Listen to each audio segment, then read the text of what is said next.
Layovers 006 to Barcelona. Hi, Alex. How are you? Hi, good. Tired, but good. Yeah, tired. We were both in Barcelona for Mobile World Congress, which, for those who don't know, is probably the biggest mobile conference in the world. So, obviously, the choice of the airport this week was pretty easy, Barcelona. But you, Alex, did way more than just that airport this week, didn't I you? did. I did something very foolish and decided to be in basically two places at once. So I on Sunday night, starting on Sunday night, I did Gatwick, Barcelona, Liverpool, Isle of Man, Manchester, Barcelona, Gatwick. And I got back last night, which is Wednesday night. So, yes, it was exhausting, but I made all my tight connections, and it was kind of fun. Got to see some different airports, three different airlines, three different countries, three different aircraft types. Come on, you just did that for the I challenge. do, It's proving. absolutely. The people like you and I are, and probably a lot of the people that listen to this show are the rare breed of people who were like, okay, I see that as a challenge, not as a nightmare. Yeah, my trip was much less problematic. I just went through Zurich because I love Star Alliance. And Zurich, which will be an airport we'll be covering in one of our upcoming episodes, is one of my favorite airports. So I just got to hang out there for like 3 and then 4 hours layovers. So that was pretty cool. So moving on to the before we move on, sorry, to the news of the week, I wanted to give two shout outs. The first is one of our favorite websites, the designair.net. It's just started its own web podcast. Yeah, Have you listened I to it? have. It's fantastic. It's exactly the quality and structure that I assumed it would be, given the quality and structure of everything else they do. It's fantastic. Yeah, it's called The Aviator. It's going to be released once a month, every first of the month. So the first episode is available on iTunes and on their website. I'll put the link on layovers.to here. It's really, really well done. Gave us a lot of ideas. And so welcome, guys. It's Ted and Johnny. So welcome, guys. And we're really looking forward to listen to you. The second shout out I wanted to make is closer to home, because it's a shout out to you, Alex. You've just released the first episode of your new travel show. It's a video travel show called Attaché. So do you want to tell us a little bit more about this? Yeah, no, thank you. I'm just so happy to finally get this out in the open. It's something I've been working on for about a year. Yeah, I know. And it's a kind of new kind of travel show. I was sick of watching kind of hour-long programs aimed at tourists, so I wanted to create a show that was much shorter, online only, and aimed at reasonably savvy, frequent travelers. And it gives you everything you need to know about a city, assuming that you're not going to be there for very long. So our pilot was in London. That's up on YouTube. Just search for Attaché London. We filmed Dublin already, and we filmed the show in Barcelona, which I'm. Oh yeah, I was there. I looked at some behind the scenes. That was really cool. It's fun. It's fun. So take a look. Let me know what you think, and suggest cities, ideas, tips. I'm all over that kind of stuff. But I'm delighted to have it out there. Yeah, it's really, really well done. Congratulations! Thank I you. really No, enjoy I it a appreciate lot. that. I mean, we worked together, so I was privy of this show for a long time, and I saw some of the early cuts from that first episodes, and it's really, really, really cool. I enjoyed it, and I already forwarded it to a lot of friends of mine. They all love it. So congrats. No, thanks, man. Moving on to the news of the week, the aviation news of the week. You wanted to mention something from Iceland? Yeah, first. this is one of those things that when I read the headline, I thought, okay, yeah, sure, whatever. You're disrupting. You're not going to disrupt anything. But these guys actually seem to be. So it's Iceland's Wow Air, which is a low-cost area carrier based out of Reykjavik, and they've just announced that they're going to do transatlantic routes. They've leased two A321s, and they're doing Reykjavik to Boston, Reykjavik to DC. But the way they're marketing it is fly London to Boston, fly London to Washington, DC, and vice versa. And they're starting Boston in March and DC in May. And I thought, okay, yeah, low cost, whatever. And I looked, just picked some random dates, and to do London, Boston round trip on Wow Air was £356 and 36p all in. And I searched on Kayak, same date, and the cheapest I could find, one stop, was 200 pounds more. So Who was that? Was it Iceland Air? Delta. Oh, Delta. So I was impressed. I was very surprised. That is a significant and substantial savings. And I think that they're going to market it in the US as a similar manner, that it's not get to Reykjavik, it's get to Europe. So good for them. I hope that they find success on a very, very competitive set of routes. yeah, it's pretty interesting because we've been talking, you and me, about the possibility of having a low-cost airline doing transatlantic flight. We mentioned that Norwegian is still waiting for its license to be greenlit in the US, so it's not doing it yet. Ryanair has announced that it wants to do low-cost transatlantic flights within the next 3 years. They say they're going to do it through a different brand, probably because they want to set up a different operation to do it. But I mean, that's being in Iceland. Yeah. You have this is just geography. It's perfectly positioned, isn't it? Exactly. This is why already Iceland here. I have these kind of routes as well. I've never taken them. They were always kind of cheaper than other airlines that propose this transatlantic route. So it's a first step in a good direction. I think we will see more and more plans of trying to crack that nut and being able to do low cost on these routes. So yeah, and I think they're very clever the way they're marketing it, because right now from Reykjavik you can fly to Paris, Amsterdam, Copenhagen, Dublin with those guys.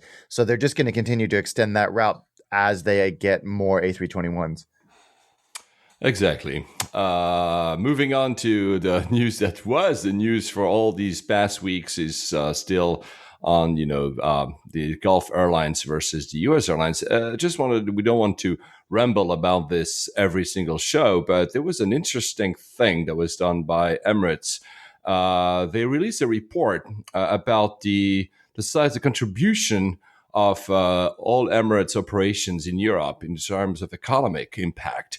And it said that the airline operation added a windfall of almost 7 billion euros within the European economy. So that's almost $8 billion. So it's obviously they calculate as well the fact that they bought a lot of planes from Airbus, which is based in Europe. But it's an interesting way. We always said that out of the three airlines in the Middle East, Tim Clark, the CEO of Emirates, is very smart. And I think, again, here, whether or not you believe these numbers, whether or not, of course, we know it's part lobbying, obviously, to have such a report being coming out. But it's interesting to show a different aspect of it. It's not only about we offer these great products and experience and you can go to the rest of the world, but it's also like, we create jobs. Yeah, it's the classic job creation manifesto, isn't it? It's quite a powerful thing, and it's a step outside of, we offer this particular type of product and service, but we're actually extending that benefit to economies, local economies, and regional economies. So sensible thing for them to do, to add to this ongoing and perpetual debate between the U.S. airlines and the Middle Eastern airlines. Also, you might have seen on Facebook. There's been lately a lot of Facebook ads from Emirates, especially for looking for staff, both pilots and attendants. I'm not going to use. I could use the term aggressive, but it's not aggressive in a way that it's being aggressive in the way the content is. But I've seen really a lot of these ads popping up in my feed. So they seem to be suddenly ramping up the communication effort here as well, to say, look, we have not only a great experience, but we offer great jobs. They obviously mentioned the fact that living in Dubai is tax-free. Yeah. And they're doing other things like putting out PR things about possibly removing some of the taxes and fees that are involved in flights to North America. So they have a broad and varied arsenal to attack this particular problem, and extremely deep pockets. Let's not forget. Yes. So I think this is an interesting development and a very sensible development when they start to appeal at the governmental level for if this happens to go to that point, which I think it might. In the US, interestingly, because again, we know that sides are being formed. Boeing expressed support for OpenSkies, so the free trade agreement for skies thing. So it's interesting that the American manufacturer of planes would actually side. I mean, would not go against U.S. airlines, but not far from it. Well, it's in their interest, really, isn't it? Because of course, if you can tell Singapore Airlines you can fly London to San Francisco, then they're going to need more airplanes. Exactly. It's really the FedEx. I think I don't know if I had mentioned that last week. Also, the words they're saying are pretty intense. It's that the U.S. should not capitulate to the interests of a few carriers who stand ready to put their narrow protectionist interest ahead of the economic benefits that OpenSkies provides. That's the chief executive of FedEx. And then he's saying that about the big three U.S. airlines. Correct. So you're right. That is extremely aggressive and not pulling any punches to a compatriot airline. Admirable. Yeah, I mean, he's right. I think, in my opinion, he's spot on. Yeah, so we're seeing interesting dynamic. This debate. What is I would say the good outcome of that debate is that we're basically having that debate, and really we're starting actually really okay. What do we want for the airline industry? What kind of competition we want? What kind of dynamic we want? And I think it's really interesting to follow this story. I agree. Moving on to a new type of aircraft. Yes. So last week the Bombardier CS300 had its very first flight successfully. Finally, yes, this is very true. It's been a long delayed and problem-plagued program, but I got to watch it. I don't know if you were tracking it as well, Paul, on the Plane Finder app. Yeah, of course. And it had a successful, smooth, easy 4.5-hour flight with no problems, which is always what we want when a new plane takes off. So you're right. This program has had a lot of issues. It's 2 years behind schedule. The C series in general. The smaller variant, the 110-seater, the CS100, is actually supposed to go into service in just a few months, and then the CS300, which is bigger, will go in between 6 and 8 months later, according to Bombardier.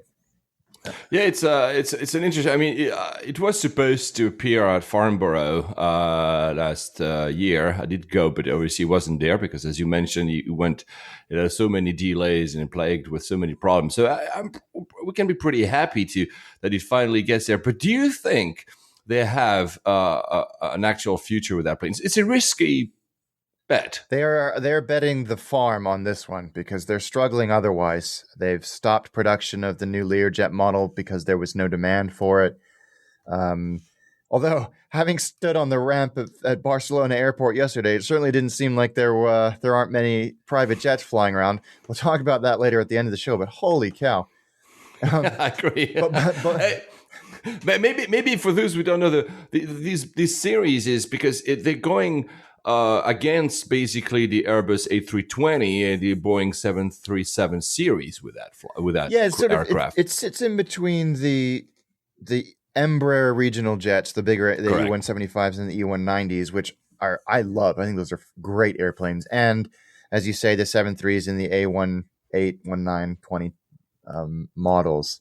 So it's an interesting, and we've hinted at this either on the show or in conversation that, where is this segment going to go, and is it big enough to support a multi-billion-dollar aircraft development program? Yeah, exactly. There was Al Baker, the CEO, the very outspoken CEO of Qatar Airways, said that basically because they had an interest at some point into acquiring some of these airlines, and because of all the problems, I'll find the quote. I don't have it in front of me, but he basically said, "Oh, what is that? I forgot about these planes." Meaning, like he's really harsh as usual.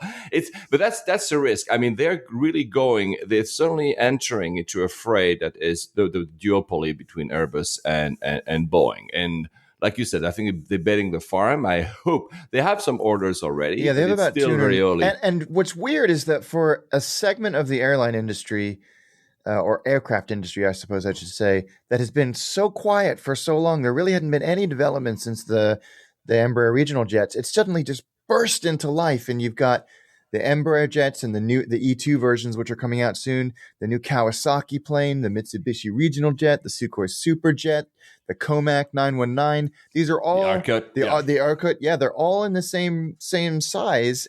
And all of a sudden, this and no one could. I don't think anybody could have foreseen this 10 years ago. So I would be surprised if all of these models survive, even sort of past their first few years. Yeah, and at some point the Chinese will come in full force. Yeah, well, Comac is. Yeah, I know Comac is, but for the moment they're still very early in the game, and people are a bit looking at them like, like they're looking at the car makers in China right now. People are a little bit like laughing, like, okay, well, you do whatever you want to do, and it's a similar situation as Japan in the '60s, or maybe the '50s, where the cars, the Toyotas and stuff. People are like, yeah, well, I'll never buy those, and then suddenly, there's a huge ramp up of the industry, and you never know where it's going to go. I'm not telling you that Comac will be on par with Airbus and Boeing, but surely you have the means and the will to try. Yeah. Back to the US with Southwest. Southwest Airlines says this is quite disturbing news. They had to temporarily ground 128, and for other airlines that's a substantial portion, but for Southwest it's about 30% of their airplanes, because they had missed inspections, absolutely mandatory inspections, FAA's deemed inspections. They'd missed them. They never carried them out, and so they had to ground 20% of their fleet. Wow. Yeah, they've gone and performed the necessary inspections. Of course, all was well, but the wording of the statement was amusing, to say the least. It said Southwest Airlines discovered an overdue maintenance check required to be performed on the standby hydraulic system, which serves as a backup to the primary. So lots of like, we just happened to notice it because it sounds so insignificant because it's a backup to a backup. But I think they got a reprieve from the FAA saying you can fly them, the FAA get it done. Yeah, get it done. You can keep flying them and get it done. But it's true that it's a bit disturbing that they would just, oops, I forgot. Yeah, and you wonder if that it would have ever been caught had the FAA not caught it. I love Southwest. I think they're a great airline. They've done so much for the industry globally. But this is not the first time they've had their wrist slaps for. Yeah, I was about to say that. Yeah, exactly. Issues. It seems almost endemic in the organization. But if you so the next piece of news is exactly about this as well. I mean, there was the United Airline has issued a report that was got by, I think it was ABC News, which blames which basically shows that there was a lot of issues in the past weeks. It's a brutally honest safety bulletin that was sent to the pilots, and they were apparently following 4 incidents that involved flight crew errors that were classified as a major safety events and near misses. So that's also worrisome. But I'll put the link. The actual report, the bulletin, that safety report is really, really honest. It's actually pretty admirable that it did this. I agree. Some of the details are quite disturbing, actually. Yes, right. And I you can't send a memo like this to an organization of United size and not expect it to get leaked. So I think it shows admirable candor and, in a weird way, an enhanced commitment to safety, that they're being so open and transparent about these types of issues. Because when you do as many flights per day as they do, things happen, and as long as you can. Yeah. There's no disaster at the end of it. You analyze and you learn and you disseminate those learnings and you move on.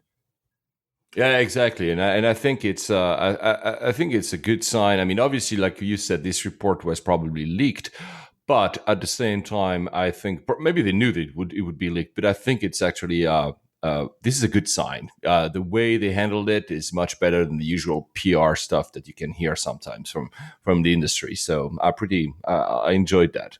The biggest plane ever. How are more people not talking about this? You'll have to explain me the purpose of that plane. We go on. This just stumbled up in an idle conversation, and sort of 25 replies down in a thread I was reading, that in Mojave, in California, they are building what will be the world's largest airplane, not just flying, ever created. How we're not going nuts over this collectively as a species is unbelievable to me. But it's there's a company called Strato Launch Systems who are building platforms to launch satellites and rockets into space from the ground. So if you've seen Spaceship One and Virgin Galactic and all that stuff, it's just a massively scaled up version of that. It's being actually built by Scaled Composites, who built Spaceship One, who building all the Virgin Galactic rockets. But the scale of this airplane is staggering. A wingspan of 385 feet. Yeah, that's 117 meters. So 65 feet longer than the Spruce Goose. And nearly 100 feet longer than the Antonov 225. Exactly. It's insane. So in metrics, the throttle launch is 117 meters, the Hughes is 97.5, and the Antonov is 88.4. As a reference, an Airbus A380 is approximately 80 meters, so it's really huge. And I love the philosophy. I mean, Scaled Composites is one of the most extraordinary organizations that have ever participated in this industry. They are so far out there in what they imagine that it's captivating, really. But the way that they're putting this together, I love. It's kind of hacked together from parts, of other things. Like the whole fuselage is composite, so it doesn't actually weigh that much. But it's going to have 6 engines, Pratt & Whitney engines, along with other parts, and I'm quoting from an article here, from 2 ex-United Airlines Boeing 747-400s. It's like they just went out and like, we need one of those. It's just take... So it's really pretty amazing. It's only going to weigh about 200,000 pounds, which is without the engines, which is amazing. And to give you one more visualization of the size, picture an American football pitch, which is 100 yards. If the plane was positioned on the 50-yard line, the wingtips would hang over the goalposts by 15 feet on each side. Wow. That's really, I hope I can see that. Yeah, it's going to fly in a year. And for those of you that ever have the opportunity, if you're ever in LA, Mojave is about an hour, 90-minute drive from LA, and it is just a sight to behold. I strongly recommend you do it. Just don't do it in the summer. Yeah, yeah, exactly. The other, just quickly here, the other plane, if you like very large planes, Solar Impulse, which is a solar airplane, which is also very big. It's not as big, obviously. The wingspan is probably bigger than a 747, but slightly smaller than A380. Is in the United Emirates right now, and it will start its world tour very soon. That's also a very large aircraft. You see, I've put some pictures on the blog a few weeks ago. I'll put the link there. This is also a nice aircraft to see. Moving on to an aircraft we both love, the 747. In a very short, brief news, I read an article the other day, and I know that you love that plane as much as I do, and the Museum of Flight has restored the first ever 747. So that's the one that got out of the factories in 1968 to the original test livery and everything. I really want to go to see it. So amazing. Yeah. 001. It's so important to aviation and the airline world in general that there's a quote in this article that Paul found where the chap who's sort of curating the entire project said he frowned. No museum anywhere has ever faced a restoration project of this magnitude. Yeah, and all these guys. That's the thing. It's also a beauty in terms that these, it's a museum. So these guys were restoring passionate people trying to restore every single bit of that plane to its original state. I'll put the article. It's amazing to read. You can see that dedication, and I'm sure that the result must be really amazing to witness. Absolutely, I cannot wait, and I wish them well, and I hope they get the support financially and otherwise that they deserve. Correct. Moving on to the innovation part of the show, we both were at Mobile World Congress. So obviously, Mobile World Congress is not an airline conference, an aviation conference. Sorry, so this is not where you're going to find a lot of stuff about the aviation, but we're still able to find a few things during the halls there. It's this huge, massive conference. The one that really caught my eye is IBM. So IBM has been partnering with Apple. So which is, when you think about it, by itself pretty insane. A few years, like 20 years ago, these two were like the biggest rivals, and now they're basically partnered together. So IBM is proposing apps and solutions for enterprise through iOS, so the Apple iPhone operating system. And one of the showcases, and I went to the booth and I got a little demo, is an app that can ease the way of staff handling issues at the airport. So let's say you arrive, Alex, at the gate because you have your crazy flights from Barcelona to the Isle of Man, and suddenly the plane is delayed or you were too late, etc. What do? Usually they have to make phone calls, they have to find information, and within a single app there, they can actually do a lot of those. And that's really, really interesting. That's very cool. And I wonder if the request to do that came from the airlines or if it's something that IBM just came up with on their own. So they say in the press release that I read afterwards that one of the foundational clients for this initiative, the iOS mobile solution, is Air Canada. Oh, interesting. So I was thinking they don't say that the app was made for Air Canada, nor that the app would be used by Air Canada, but I think it's a showcase app.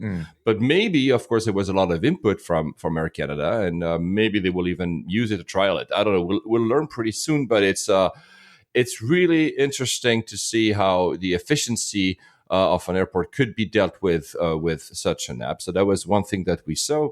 Another thing that it was not on display at Mobile World Congress, but it's linked with it. I mean, you and me saw tons and tons of smartwatches, right? Oh, they were all over the place. Exactly. Most of them. By the way, let's be brutally honest ourselves here. There's nothing that really wowed us in that conference. It seems everybody comes up with yet another phone, yet another. Yeah, there was nothing that was like, holy cow, look at that. Yeah, exactly. But there are stuff that happen behind the scenes, and one of those is Virgin Atlantic is actually starting a trial at Heathrow with wearable technologies to assist the staff. Again, similar at what I just said about IBM, but this is more general for the entire customer experience here. You can, so if it's going paperless, is being able to connect all the staff together, the engineering, the maintenance, etc. So, and they do that with Sony. So that's a pretty interesting development as well. Again, all these are trials. So we keep mentioning here trials. We talked about Google Glass from Schiphol, I think it was last week. We talked about I think I've written an article a few months ago about JAL also trialing smartwatches in Haneda Airport in Japan. So all these are trials, but it's interesting to see how these are developed. Yeah, and kudos to everybody for experimenting and trying. You're never going to improve passenger experience unless you try things like this. So admirable. And the last one I met that was not at the conference itself, but one of the networking events. I met Reg Snodgrass. Is the founder of Wearable World. So again, talking about wearables here. It's a big. There's no name for it. It's an incubator, accelerator, everything you can think about in San Francisco. The interesting tidbit, though, is that they've done a 2-day hackathon with American Airlines. So they brought up a lot of people from American Airlines in their offices, and they forced them to see what innovation could be about. And apparently, it was a big success. And since then, they're now starting working from San Francisco Airport. They're also working with other airports and partners in the world now. And I love the idea of putting people out from their usual office and the usual industry and say, okay, look, take a step back and try to understand it from another perspective. Yeah. And I think that's a pretty interesting way of doing things. Absolutely. I think we've got an exciting 2 years ahead of us in this space. Talking about keeping the smartwatch, because that's something you're about to introduce as a piece of news. We said in episode 004 that Ryanair wanted to become a better airline for the passenger journey. So, from the moment you're in your hotel to the moment you arrive at the airport to you board the plane and you in-flight experience, and then you leave, you deplane and you leave the airport, which, coming from Ryanair, which is obviously often linked to a very bad customer experience, was a pretty bold statement. And I had said back then that one of their ideas was actually, using smartwatches, and we kind of laughed it off a little bit, saying, okay, well, there's other stuff to do first. But you found something that proves that they're actually thinking much broader. Yeah, they have a lot of catch up to do. I think that they were late to the game on a lot of the digital stuff, and they admit that. So, as you mentioned, they've embarked on this 2-year or multi-year program called Always Getting Better, where they're looking at improving without actually saying they're improving the product from end to end. So they're actually doing everything from redesigning the inside of the airplane, new uniforms, better food, but they're pushing digital hard. They just released a new website about 6 months ago to a year ago, and it's kind of been incrementally changing ever since. But they did an event last week that said we are going to be a mobile first digital airline. And it was interesting the way they said it. By the end, and I'm quoting here, by the end of 2015, we will be a mobile first airline, and we aim to become Europe's #1 travel retail platform. Bold statement. Wow. Which just happens to specialize in flights. So they are it sounds like they're building an entire commerce and distribution platform for not just flights, but other things as well. But when they went on to specifics, it was like, okay, nothing strikes me as hugely innovative here. So a native app for iOS and Android by the end of March. Okay. Hold my fare. Well, then again, finally. Right. And exactly. You said it's catching up. Part so of it. Hold my fare features, fare comparison integrated into the search results, which actually is pretty cool. Personalized website. It's a lot of stuff that's already done, And then what I like is that they in that same breath they also finally, I would also say they're looking into expanding their relationships with distribution, the distribution. So that's interesting. Yeah, that helps. That will help a lot. It's not easy to find a Ryanair flight on anything that's not just Ryanair.com. But good for that. I flew Ryanair twice in the last couple of days, and it was fine. It was what I expected it to be, and my expectations were low, and they met those expectations. So they were reasonably on time. It's obviously very safe. They're all brand new airplanes, so you get what you pay for. No, exactly. I mean, there's something to be said. I mean, even though you and I've been sometimes a little bit, criticizing Ryanair, at the end of the day, it's also the airline that people love to hate. Yeah. Most of the time, it actually works. The stories that you hear are the stories of the plane is delayed or the plane has a problem, then there's no other plane to come catch you. But let's be honest, I had these kind of problems with traditional airlines as well. Yeah. Oh, absolutely. Although I have to say, because they're a low cost carrier, you pay to pick your seat. Correct. And I wanted a window seat, as I always want a window seat. We'll actually talk about that a little bit later. So I booked my seat. I paid my extra money for my window seat. Get on the airplane, sit down, and there's no freaking window. It's just a wall. I was like, this is the worst window seat ever. And I had to laugh. There's nothing I could do about it. It was 100% full flight. But I was like, can I have my money back, please?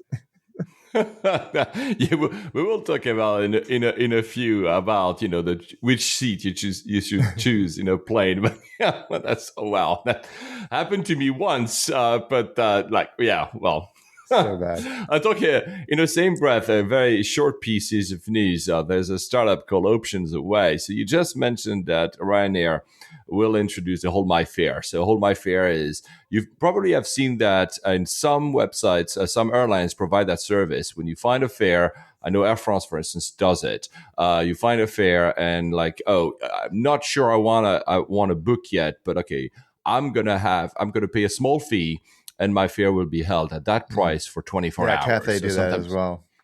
Yeah, and the idea has always been interesting. And what I liked about this startup that just got a new round of funding, and I'll put the link for the people that are actually interested in that type of details, but is that they're right now, this type of hold your fare solutions is made airline by airline. Not airlines, not all the airlines obviously offer this. They try to offer this like on a very much wider level, and that's I think because they could. So they have already stricken. Deals with Hipmunk, which was the app of the week a few weeks ago, and also Expedia, and they're trying to expand this experience of being able to have an option of single fare on a much wider level. It looks awesome. It's pretty, yeah, it's pretty cool. And this is exactly what startups can probably do, and the type of innovation they can offer. Because we know the airline industry is very difficult to work with. At Mobile World Congress, I also met a mobile consulting company that works with German Wings and Lufthansa.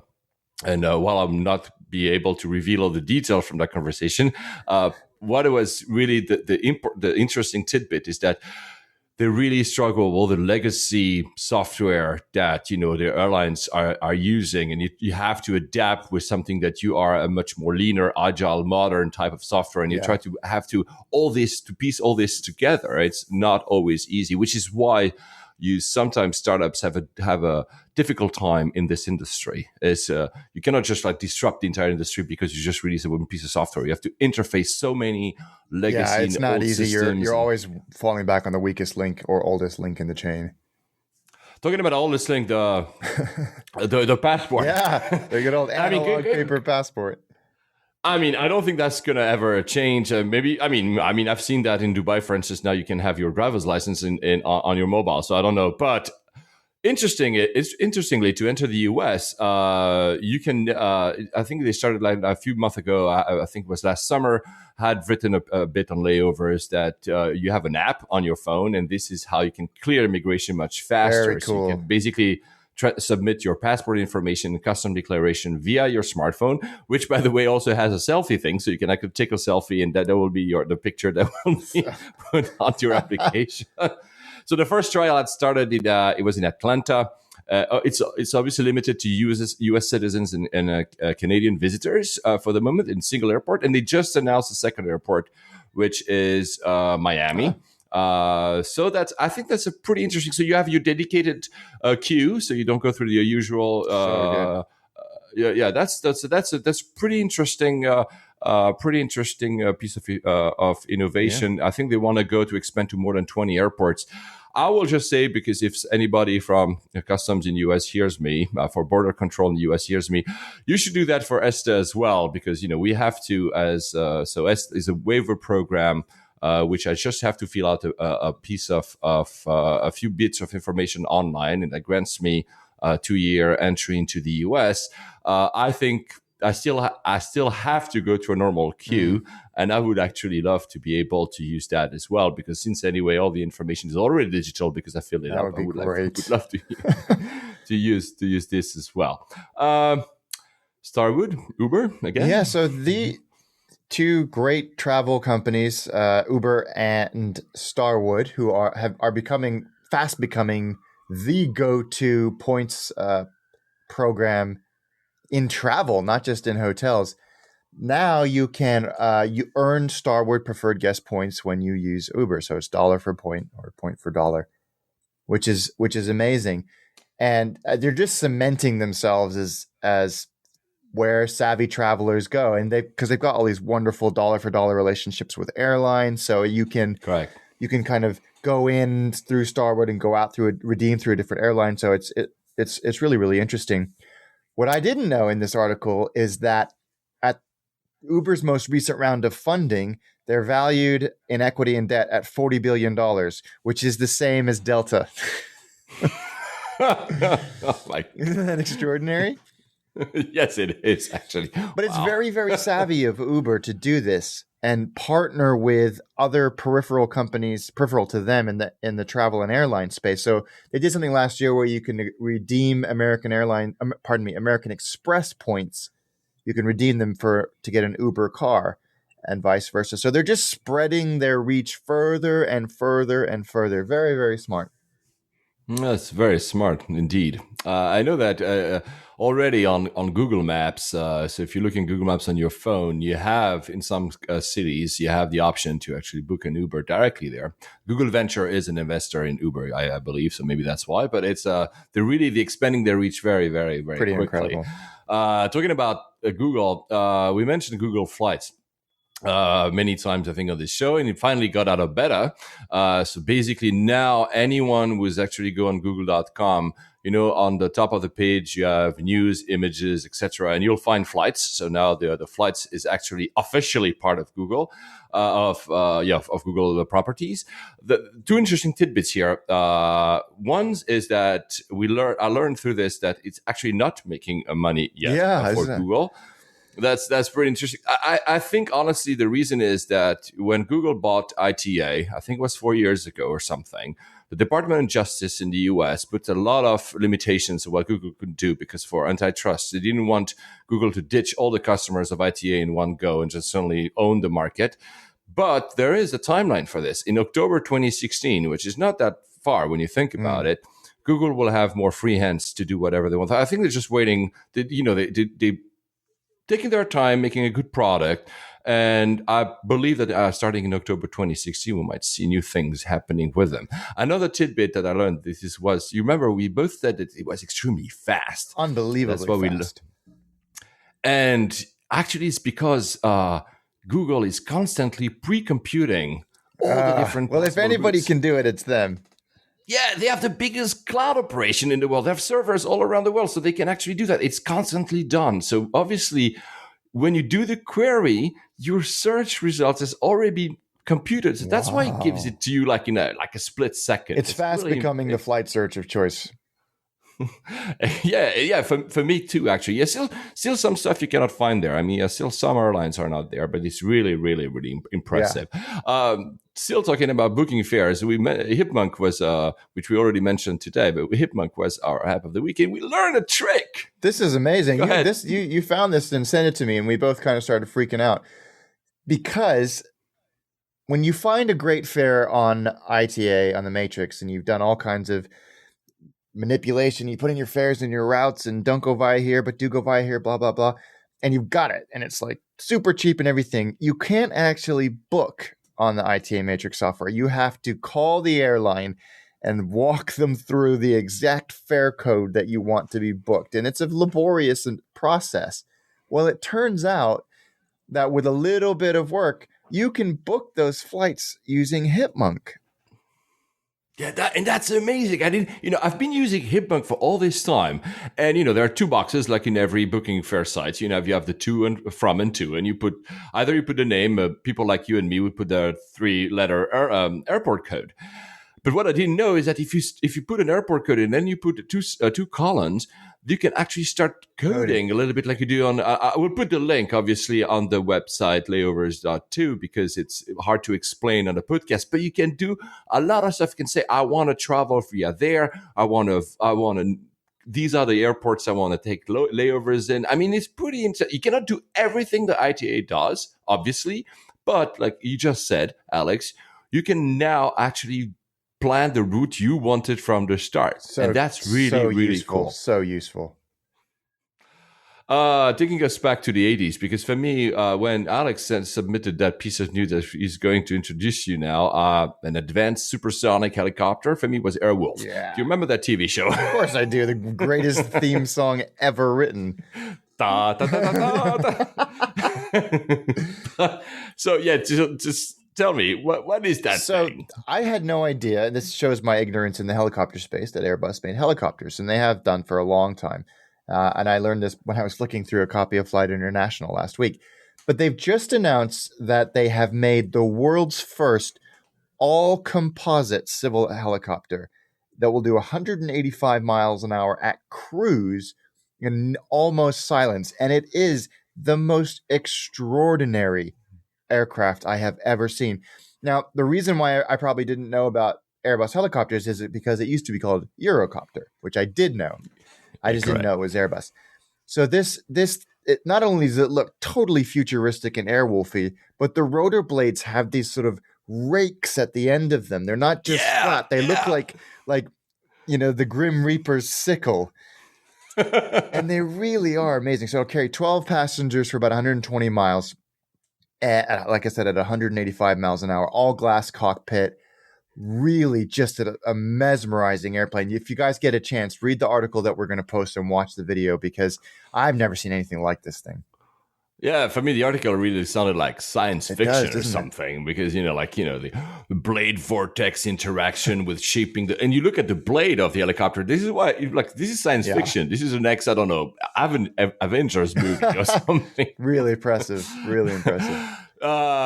So, app of the week. We were, you and me in Barcelona. You showed me this, which I didn't really know. I stumbled upon one time. So, when I flew from London to Zurich, there was a lot of weather disruption here in the UK. That was on Sunday, so my flight was pretty bumpy. That was okay. But in Barcelona, we both left yesterday, which was Wednesday. There was this huge disturbance of the weather. My flight was delayed. We were on the ground for a long time. First of all, the plane didn't land, was in holding for quite a while. Then we also waited on the tarmac before leaving, and the ride up was really bumpy. And you showed me something that was pretty cool. This is a website, and I think they have an app, but this certainly works fine on a mobile, that I've been using for 10 years, called turbulenceforecast.com. And it's basically a collection of aviation weather maps relating to turbulence. And for the US, it is extremely detailed. You can get advisories, you can get near real-time pilot reports of turbulence, turbulence potential, wind maps, blah, blah, blah. Here in Europe, we have some fantastic maps that show turbulence potential from light to moderate to severe, and severe, color-coded across a map of Europe between 12 and 24 hours. So you can glance at a map and go, okay,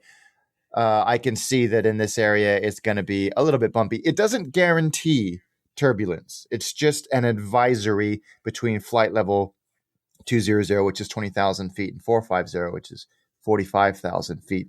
But it can at least give you a sense of what's going to happen. Like, I'm just looking at it right now, and yeah, still going out of Barcelona, it's going to be a little bit bumpy going over the Pyrenees, and then it's absolutely smooth as silk going for the rest of the ride up to London. But it's really kind of fun to play with. Another section that they have are the eastbound and westbound transatlantic tracks.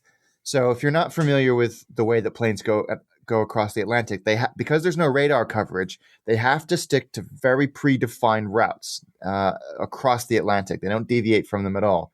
And so you can see on these maps the various tracks and areas for potential turbulence and where the jet streams are. So you can get a sense pretty quickly if you're going to have a smooth ride, a rough ride, a fast ride, or a slow ride. It's fun to glance at. It's not gospel, but it's something that I get a kick out of looking at. Yeah, which now we'll start doing, actually. Yeah, it's good. Don't let it. No, it's really honestly, it's really good. And it really actually shows you information. Like, as you say, it's not gospel, but it's a really nice trick to have. You just mentioned the absence of radar coverage across the Atlantic. So the next, the topic of the week, it's a bit of a sad topic of the week. It's one of the biggest mysteries in the airline industry. So it's almost a year ago now, day to day, was on March 8th, that MH370, so the Malaysian airline, disappeared completely, and we still don't know where the plane is. So we figured we will talk a little bit about this today. There's a lot of theories, because obviously when suddenly a plane disappears and never shows up again, you're starting to create all these, what really happened. Was it hijacked?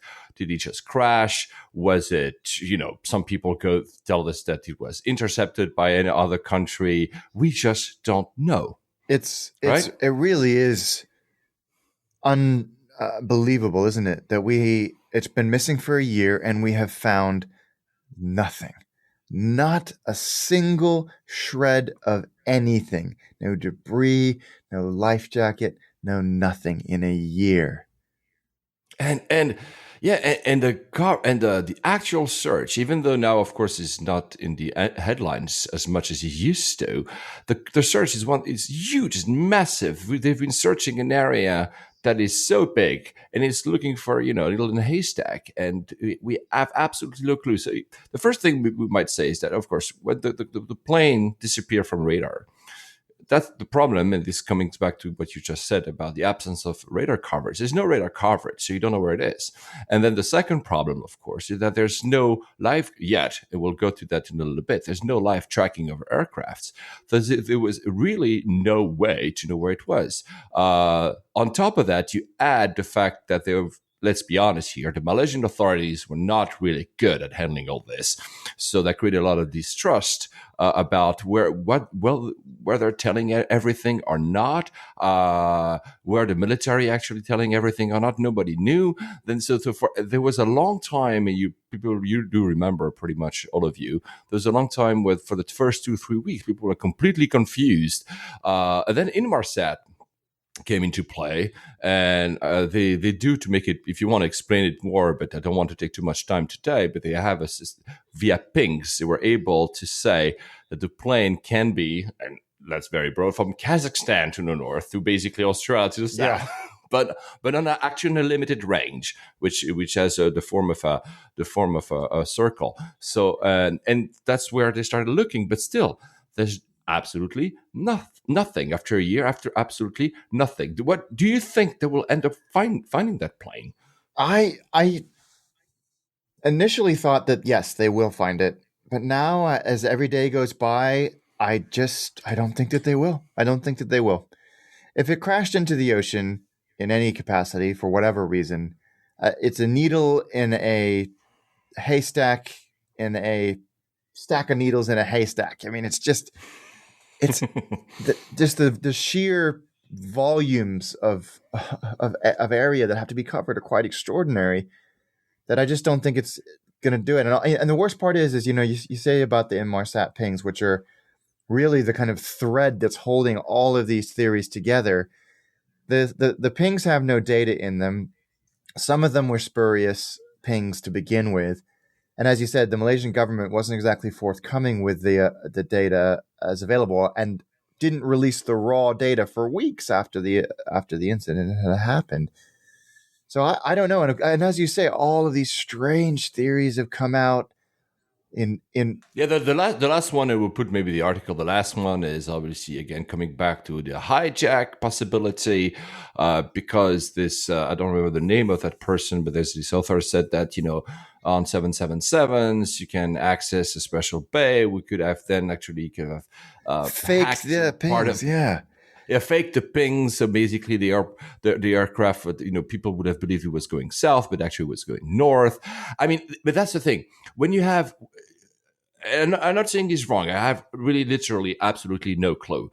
But the point is that when you have Malaysian authorities that were not forthcoming, Malaysian Airlines that really was not that great in handling the situation, they even texted the people to say, oh, you know what, we lost a plane, right? That's not very good. So you have all this, plus you have seemingly authorities that were putting out contractory messages at the beginning, even the chief commissioner of the Australian Transport Safety Board, because probably he was actually limited to what he could say because of regulations. The way he said things, that all this is a fertile ground for conspiracy theories. So now, of course, some people will tell you that the Russians got it. Some other people will tell you that the CIA shut it down. Some people will tell you that aliens got it. Some people will tell you that it was actually hijacked, but it turned out wrong. Some other people that said the pilot tried to hijack, but then it was something. And maybe it's just the pilots were just incapacitated, and the plane just crashed its own crash after running out of fuel. That's the thing. It will nobody know. So maybe we can, unless you want to add something, we can maybe think. How can we? Do you think that the industry will ever go into something tracking planes? I'm sure that they will. I'm sure that they will, because I think that this incident has highlighted the need for it, or at least the opportunity for it. But it will be the same with all cases of aviation innovation. It's great to have, and the rich, advanced, new airplane type carriers will all have it implemented. There will be a whole market of technology and products and infrastructure that will facilitate these every 15-minute pings or real-time tracking. But it's the 35-year-old A300 cargo plane or 727 that's running, in sub-Saharan Africa that this in an accident that won't have that, and the airline that owns it won't have the Correct. ability to, or the financial means to install it. So, but that said, if one airplane has it, it's better than none. So I hope it's something that gets done. With regard to to all of these theories, some of them are pretty friggin' crazy. Yes, I mean, it's like you look at these pictures and people suddenly, they spot some kind of abandoned piece of land in the middle of nowhere, like in ex-USSR republic, and they say, "Look, the plane must have been here for a while," and you're like, "It's impossible." That chap said it landed on a abandoned aerodrome in Kazakhstan, and the Russians were involved. It's quite extraordinary. But coming back to tracking, it's true that so let's not forget it's not the first time there were calls for live tracking. There was being when Air France flight 447 crashed into the Atlantic Ocean from Rio to Paris. Even though we knew they are pretty much close, more closely where he could have been, he also took a little bit of time to find it.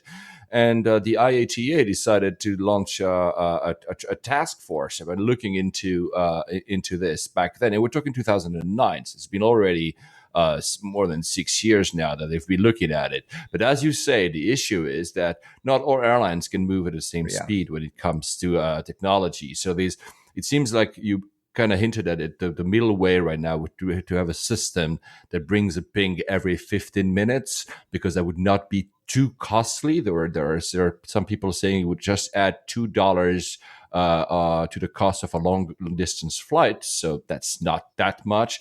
There's one solution that we'll be looking at. To be honest, when you think about it, there's two things here. There's one thing is the location of the plane, and the other thing is the actual data sent by the plane. And that's another thing that could be done, which also will cost a lot of money, which is to say, not only I get, where the plane, but I also get, what the black box is not actually in the black box. In the cloud. The data is live streamed directly. Oh, and there's a load of middle ground there. So you'd be getting live streaming of cockpit voice and everything like that, but also critical instrument readouts, whether the autopilot is engaged, things like that, which would have helped solve those problems and many other plane crashes, which are ultimately solved, but they can help them solve them a lot faster. I mean, we're still not sure what brought down that Air Asia plane, which was crashed several months ago. Mm-hmm. They have the black boxes. I'm sure they're going to come up with a report pretty soon, but again, that type of information and data would be so valuable to accident investigators. Yeah, and even if some of these plans are adopted in terms either of live tracking or just a location or both, that data streaming or live tracking, it might be that because of what you just said, not only, of course, the most rich airlines will be able to do it, but also there might be regulations that only the upcoming airlines will have it. Won't be any retrofit, so it will take forever to actually have that system put in place. The only airline that has currently live tracking is Qatar Airways. So again, we just talked about an airline that has a lot of money. They started to put monitoring in their planes. They don't exactly say who's doing it in which planes. I think they're testing it. Is that only PR or not? I don't know. But it shows that Qatar Airways can do it. Probably, like you said, a small airline in the middle of nowhere cannot. And others, if they're not forced to, I'm not sure that Ryanair. Again, I don't want to bash Ryanair, but the business model is, look, we want you. The margins of the airline industry are already so thin. So unless I'm forced to actually do it, I'm not going to do it. Exactly. And I think we should be very clear about this. It is so rare and unusual and bizarre to lose an airplane that absolutely correct. I mean, it borders lines on the supernatural. It just does not happen, given the scale and sheer amount of daily movements around the world. These incidents are so rare that you can understand why some airline executives are like, yeah, but this doesn't happen, and it is happening less and less as years go by. So it's a difficult debate. It's a really difficult debate. I would say I'm not a specialist, but I met a startup at Mobile World Congress that does a new type of passive trackers, very long range passive trackers. It's extremely interesting. I'll find the name of the company. You can Passive tracking of and of planes. no, of Oh, everything. So it's just a little device that it's which battery lasts for 1 year. So there's very low frequency. It's using a frequency that is free to use, but that was normally used for a short, like your car keys. When if you press on the button and it opens your car. The same type of frequencies. This startup was able, and they're really well funded now. But the startup was able to transform the short range into something very long range, and suddenly you need only a few antennas to actually cover an entire country like France, because the company started in France, near Toulouse, which of course is very close to Airbus. So this is why I mentioned to these guys, I said, what about airplane tracking? Could you just add this on an airplane? It will be passive, so there is no like real streaming of data and stuff. But since it uses a satellite system, that these are the kind of solutions wow. that could be very cheap in a way to implement while still allowing some kind of tracking. But then again, let's not forget it. Even if we knew when the plane crashed, then, and that was the thing with Air France flight 447, then the oceans, there's like currents and stuff, and it takes forever to actually even get the black box, to even get the passengers and to find the debris. And on the case of Air France, it was even very Deep, very yeah. deep. So it's not gonna, like, I agree with you, it's not gonna solve everything. This kind of people think like they, of course we talk about disasters because they're very, they touch us deeply, because there's like suddenly in a single accident 300 people disappear or die. But at the same time, like Lou said, it happens very very so rarely. And I understand why the population and travelers would like to have first a closure and say, oh, we want to know what happened, but also that they would like to have some kind of flight tracking. But it doesn't actually, does it make sense? I mean, I don't know, I'm not going to give a definite answer, but unless it's cheap, I don't think it will happen anytime soon.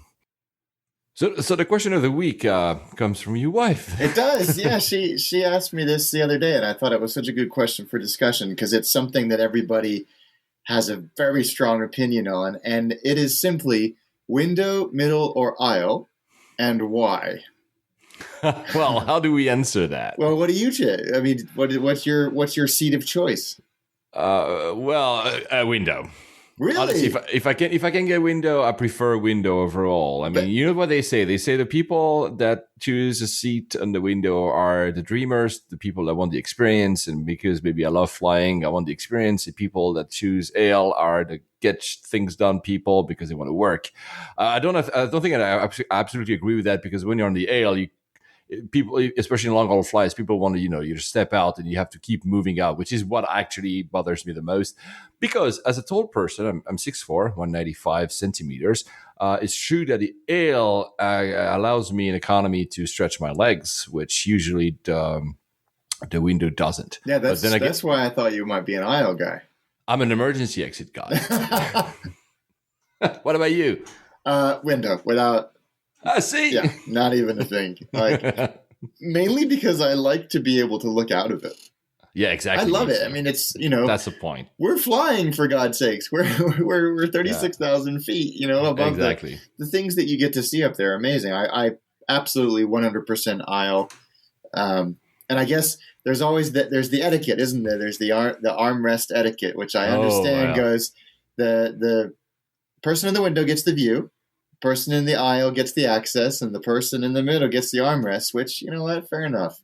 Yeah, it's actually absolutely right. Fair enough. I would say though, that before you fly, if you want to choose a seat, there's two things. First, more and more airlines are introducing a tiered system of pricing, because they want to, of course, make money, which means that The middle seat, which is usually the one that no one wants to choose on purpose, will be the cheapest one, and they will actually ask you to pay a premium for window and or aisle, and of course emergency exits even more sometimes, and the bulkhead even more, etc., etc. But if you have a choice, of course, try to avoid the middle seat because it's never really, honestly. I've done a Beijing, Frankfurt, I think Beijing, Amsterdam, almost 10 years ago, in a middle seat of a 747, my height in economy. That was one of the worst nightmare ever. Trust me. Oh my God. Yeah, no, thank you.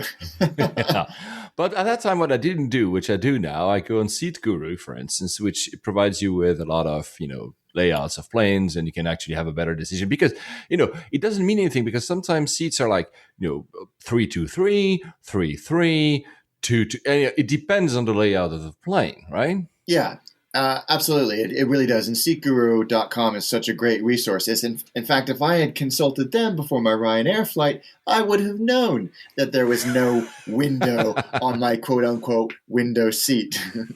But yeah, I'm a window seat. I know it takes a little bit longer to get off the plane, but it's very rare that I'm in a hurry. And if I am, I book accordingly. Yeah, exactly. Yeah, like for instance, last night I wanted to get out of the plane because I came from Zurich to Heathrow, and I wanted to get as fast as I could out. So AL for that one, so I could get out. But then again, let's be honest, the difference here is also like minimal. Yeah. Even if you're in a hurry, you have a lot of passengers in front of you, so that will not change a lot, right? So it's at the end of the day. Just try to be smart about it, like you just said. For people who ask that, I don't know your preference, but there are tools around just to actually make an informed decision. Yes, absolutely. And your first port of call should always be Seatguru. Yeah, and I'm tall. Story for yesterday was in that flight. The guy behind me, a window seat, he was, believe it or not, 6'10". Whoa. Yeah, 6'10". And I told the guy, like, look, you should just try to get emergency exit. And say, how do I do that? I'm like, really? You don't know? Wow. No. But wow, so it's So for tall people, it's true that AL in general is better on long haul flights. Sometimes I would choose AL just for the fact that I can actually stretch my legs. Yeah, exactly.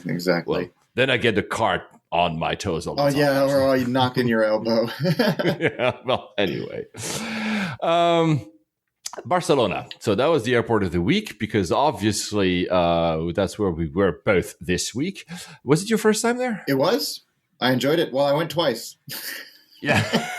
So on both accounts, there's two terminals. Terminal 1, which is a newest one, was built around 2009. Terminal 2, which used to be the Terminal 1 anyway, which was built for the Olympics in 92. So the Terminal 2 is the one where you have most of the low-cost airlines. So is that where you flew? Because I think you flew Iberia, EasyJet? EasyJet and Ryanair. So they were both out of Terminal 2. Correct. Which is a strange terminal because large portions of it seem to be unused. Exactly. Empty. So that's what happened after when they opened Terminal 1, they transferred obviously all the flights to Terminal 1. Then Terminal 2, what they tried to do is they lowered the fees to attract low-cost airlines there. But 2A is empty. Yeah, it's a very strange. So yeah, there's segments and sections of Terminal 2. But yeah, it was very odd. It seemed strange. I mean, it's a good airport. It's a very easy, fast, well-lit, beautiful views, organized airport. And the incredible thing about this airport is that there are multiple ways to get into the center of Barcelona from the airport because there's only 12 kilometers from town. So there's a train, which is like, I think it's €4.90, takes about 25 minutes. There is a thing called the Aerobus, which is €5 and takes 30 minutes. They leave every 10 minutes, but it's air conditioned. It's got free Wi-Fi. It's a pretty good way. And then taxi, obviously, which is, well, it's supposed to take 20 minutes, but during Mobile World Congress, it definitely takes a lot longer than that. well, this is not a benchmark. I mean, you arrive at Mobile Congress and they take over the entire airport. There's even badge registration, which is clearly a part of the airport, but usually it's just a check-in counter. Yeah. So this is a bit, a different airport. So it is pretty easy to get into town. Taxi is going to cost like 25 to 35 euros, and all the taxi drivers I interacted with were so nice and interesting and chatty.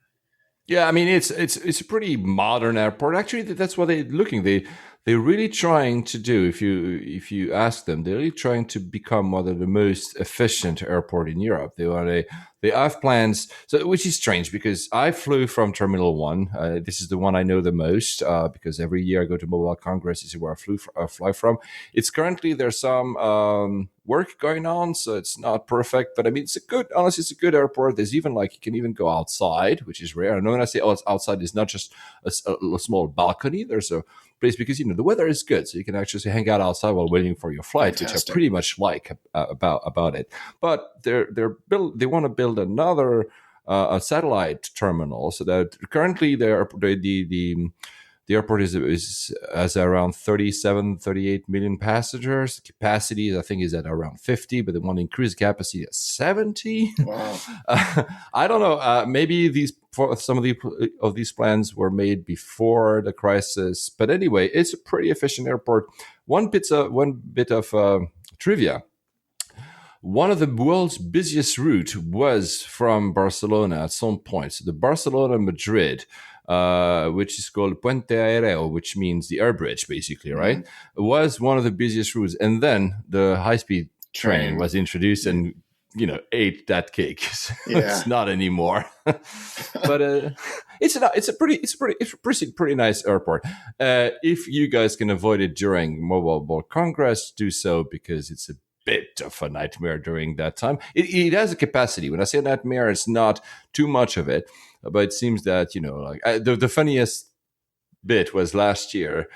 I was trying to get into the lounge, one of the business lounge, and since it's Mobile Congress, everybody has access to the business lounge, and basically the airport was not full, but the business lounge was completely crowded. And you're like, why would you stay in a business lounge because it's crowded? It's just well. Oh God.